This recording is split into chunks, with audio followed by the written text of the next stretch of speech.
آپ کے سامنے حالات ہیں دنیا کے اندر جو تباہی مچائی ہے اس نے. ہم تو ان ملکوں سے ہیں جو اللہ نے خاص کرم کیا اپنا ہمیں بچا لیا، لیکن یہ آپ بات ٹھیک کہہ رہے ہیں کہ اب یہ 5واں ویو آیا ہوا ہے. اور میں پھر سب سے تاکید کروں گا کہ آپ ماسک ضرور پہنیں پبلک کے اندر، کیونکہ بڑی تیزی سے پھیلتا ہے یہ جو اومیکرون ہے، یہ جو نیا اس کی ویریئنٹ آیا ہے کرونا کا. لیکن میں یہ بھی آپ کو کہوں گا کہ ہم نے کوئی اپنی بزنسز بند نہیں کرنی، ہم نے احتیاط کرنی ہے، لیکن جو کاروبار ہے اس کو ہم نے بند نہیں کرنا. کیونکہ جو پہلے دن سے میری یہ سوچ تھی، اور میں دیکھ رہا تھا کہ برطانیہ میں اب جو میں نے پہلے دن سے فیصلہ کیا تھا کہ ہم نے اپنے غریب طبقے کو بچانا ہے اور ہم نے کاروبار پورا لاک ڈاؤن نہیں لگانا، اور ہم یہ سمارٹ لاک ڈاؤن کی طرف آئے تھے. اور میری بڑی تنقید ہوئی تھی، اپوزیشن نے 3 مہینے، مجھے یاد ہے اسمبلی میں انہوں نے جس طرح کی باتیں کہی تھی، اور بلکہ نریندر مودی کی مثال دے دی تھی کہ دیکھو وہ ہندوستان میں کتنا اچھا کر رہا ہے. لیکن اللہ کا شکر ہے کہ کیونکہ ہو سکتا ہے کہ اس نے دیکھا ہو کہ ہماری نیت اپنے غریب آدمی کو بچانے کی تھی اور ہم نے وہ لاک ڈاؤن نہیں لگایا، اس لیے آج دنیا ہماری مثال دیتی ہے. برطانیہ کے پرائم منسٹر نے کہا، حالانکہ ان کے کیسز ہمارے سے بہت تیزی سے بڑھے ہوئے ہیں، ان کی اس وقت کرونا کے جو کیسز برطانیہ میں ہیں پاکستان سے چھوڑے دنیا میں تیز ترین اوپر جا رہے ہیں، اس کے باوجود وہ کہہ رہا ہے کہ میں نے پورا لاک ڈاؤن نہیں لگانا. اب یہ امیر ترین ملک ہیں، وہ بھی سمجھ بیٹھے ہیں کہ جب آپ بند کریں گے ملک کو تو سب سے پہلے نچلا طبقہ پسے گا. کرونا کے اندر جو سب سے زیادہ فائدہ ہوا ہے امیر ترین لوگوں کو ہوا ہے. امریکہ کے جو امیر ترین لوگ ہیں ان کا جو آمدنی ہے وہ کئی گنا بڑھ چکی ہے، لیکن نچلا طبقہ ساری دنیا میں پسا ہے. اس لیے ہم نے یہ بیلنس کرنا ہے، احتیاط کرنا ہے. میں آج بھی آپ کو سب کو کہوں گا کہ ماسک پہن کے پبلک میں جائیں تاکہ ہمارے ہاسپٹلوں کے اوپر پریشر نہ پڑے. ابھی تک اللہ کا کرم ہے کہ کوئی ایسا پریشر نہیں ہے، لیکن جتنا آپ احتیاط کریں گے وہ ہمارے لیے آسانی ہو جائے گی. اور انشاءاللہ یہ جو 5واں ویو آیا ہوا ہے کووڈ کا، یہ بھی اس سے بھی ہم نکل جائیں گے. جی السلام علیکم. جی وعلیکم السلام. جی کون صاحب کہاں سے آپ مخاطب ہیں؟ ملک اختر شباب بروج چکوال سے. جی جی. تو میرا سر آج سوال یہ ہے کہ آج کل ہر طرف سوشل میڈیا پہ، پرنٹ میڈیا پہ ایک ہی خبریں چل رہی ہیں. کبھی کہتے ہیں ایمرجنسی لگ رہی ہے ملک میں، کبھی کہتے ہیں صدارتی نظام آ رہا ہے، اس کی بھی خبریں بھی چل رہی ہیں، میڈیا پہ بھی بحث ہو رہی ہے. تو میرا سوال یہ ہے کہ کیا خان صاحب آپ بھی صدارتی نظام چاہتے ہیں یا محض یہ پراپگنڈا ہے؟ دیکھیں ملک صاحب، آپ کو پتہ نہیں یاد ہے، لوگوں نے پتہ نہیں، میرا جو پہلی دفعہ جب میں پرائم منسٹر بنا تو میں نے قوم سے خطاب کیا تو میں نے قوم کو ایک چیز کہی تھی کہ آپ کو بڑا شور ملے گا اور ساری جگہ سے آوازیں آئیں گی کہ ملک تباہ ہو گیا، یہ ہو گیا، نااہل ہے، یہ ختم ہو گیا. کیونکہ میں نے تب آپ کو کہا تھا سب کو کہ ہم نے کوئی مفاہمت نہیں کرنی، کوئی کمپرومائز نہیں کرنی. اس ملک کے وہ جو بڑے بڑے ڈاکو ہیں، میں واضح کرتا ہوں یہ چور نہیں ہے، یہ ڈاکو ہے.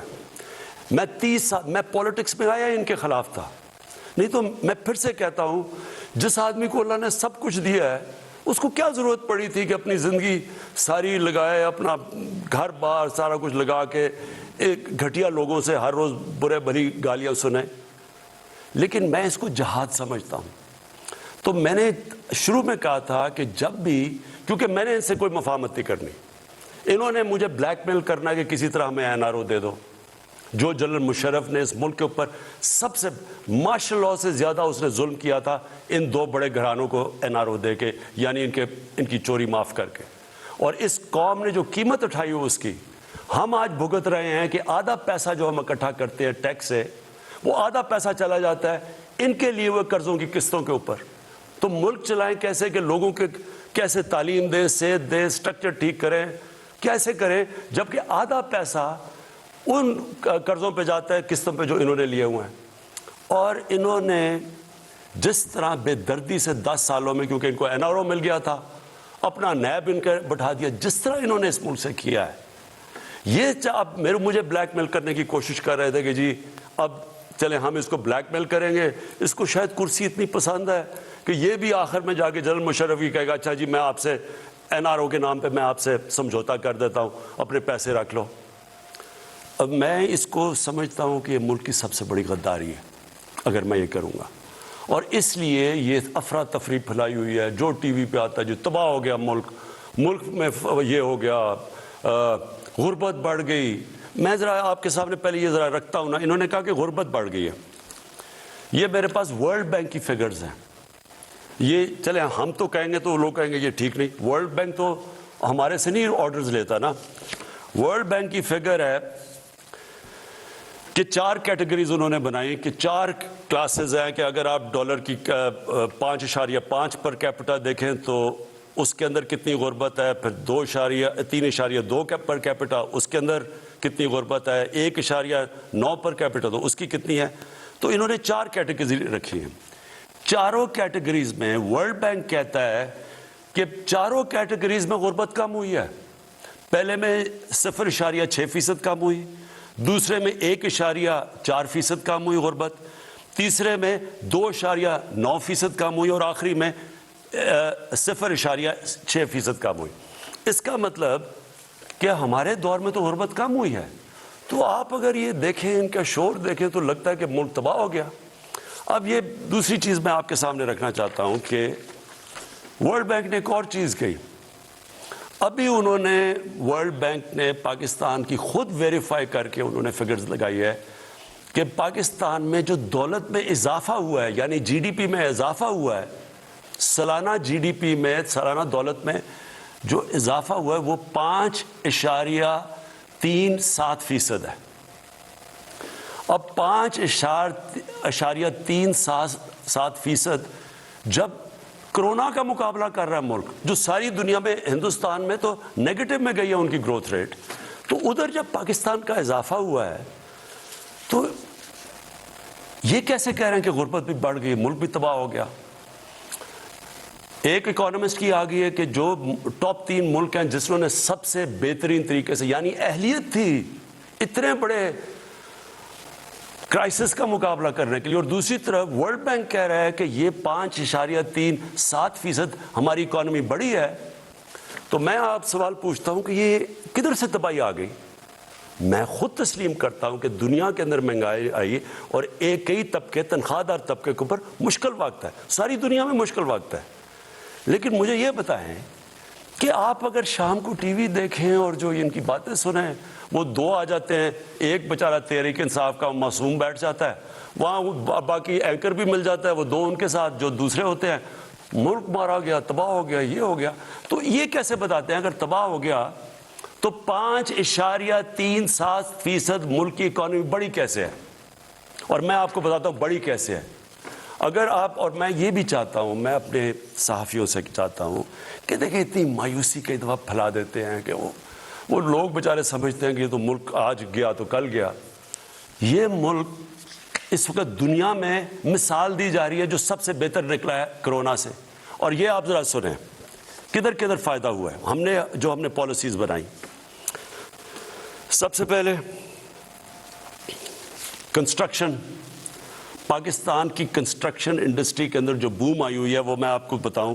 انہوں نے کہا نا کہ جی, مجھے کہتے تھے کہ جی انہوں نے کہا ہم گھر بنائیں گے اور یہ کریں گے اور ہم عام لوگوں کے لیے موقع دیں گے گھر بنانے کا. آپ ذرا یہ سنیں, اور یہ ساری جو میں آپ کو اعداد و شمار دے رہا ہوں یہ آپ اپنے موبائل سے چیک کر سکتے ہیں, کہ پوچھ سکتے ہیں. سب سے پہلے جی جو بینکوں کے اندر, یہ پہلی دفعہ پاکستان میں ہو رہا ہے کہ بینک چھوٹے لوگوں کو قرضے دے رہے ہیں گھر خریدنے کے لیے, اور اس کے لیے ہمیں بڑی محنت کرنی پڑی. وہ ایک ہوتا ہے فور کلوجر لا, وہ ہم نے جا کے اس کو عدالت میں لڑنا پڑا, اور بڑی دیر سے 30 سالوں سے پھنسا ہوا تھا جو ہم نے کروایا. تو آج صرف پہلے یہ دیکھ لیں کہ 290 ارب کے لوگوں نے قرضے مانگے ہیں بینک سے. یہ کبھی پاکستان کی تاریخ میں نہیں ہوا. اس میں سے 123 جو اپلیکیشنز ہیں وہ بینکوں نے اپروو کر دی ہیں, پرائیویٹ بینکس ہیں. اس میں سے 40 ارب روپیہ دے چکے ہیں لوگوں کو اپنے گھر بنانے کے لیے. یہ وہ لوگ ہیں جو کبھی سوچ نہیں سکتے تھے اپنا گھر بنانے کے لیے, کیونکہ وہ کرائے کے گھروں میں رہ رہے تھے. اب جتنا وہ کرایہ دیتے ہیں اتنی وہ آپ قسطیں دے رہے ہیں اپنا گھر بنانے کے جو ساری دنیا کے اندر جو آپ قرضہ دے کے اپنے گھر لیتے ہیں، جس کو مورگیج فائنانسنگ کہتے ہیں انگریزی میں، وہ پاکستان میں پہلی دفعہ شروع ہو گئی ہے۔ اب عام تنخواہ دار طبقہ اپنا گھر بنا سکے گا۔ پہلی چیز، ہماری جو گورنمنٹ کی منسٹری ہے، 45,000 گھر یونٹس بن رہے ہیں اس وقت، 45,000 گورنمنٹ کے جو یونٹس اس وقت ہم بنا رہے ہیں، اور یہ ہماری اسکیم تھی۔ پرائیویٹ سیکٹر کے اندر اب یہ سننے والی بات ہے، کیونکہ ہم نے کنسٹرکشن میں بڑی لوگوں کو چھوٹ دی، ہم نے ان کو انسینٹیوائز کیا، ان کے لیے ان کے رکاوٹیں دور کی۔